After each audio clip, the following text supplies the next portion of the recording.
प्रभाग क्रमांक 7 येथील क्रांती तालमीपासून शिवसेना एकनाथ शिंदे गटाची भव्य पायी रॅली उत्साहपूर्ण वातावरणात पार पडली। यशनगर आणि अवंतीनगर मार्गे काढण्यात आलेल्या या रॅलीचा समारोप पुन्हा क्रांती तालीम येथे करण्यात आला।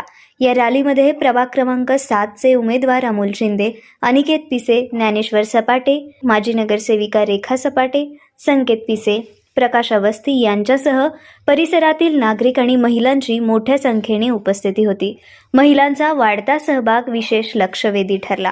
मार्गक्रमणादरम्यान कार्यकर्ते आणि नागरिकांनी घोषणाच्या माध्यमातून पक्षाच्या धोरणांना पाठिंबा दर्शवत स्थानिक विकास कामांवर विश्वास व्यक्त केला।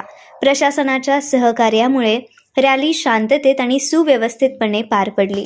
समारोपाप्रसंगी उमेदवारांनी उपस्थितांना संबोधित करत आगामी विकास योजनांची माहिती दिली। या रॅलीमुळे प्रभाग क्रमांक 7 मधील राजकीय वातावरणात चैतन्य निर्माण झाले असून आगामी निवडणुकीच्या पार्श्वभूमीवर शिवसेना एकनाथ शिंदे गटाचे जनसमर्थन वाढत असल्याचे चित्र दिसून येत आहे।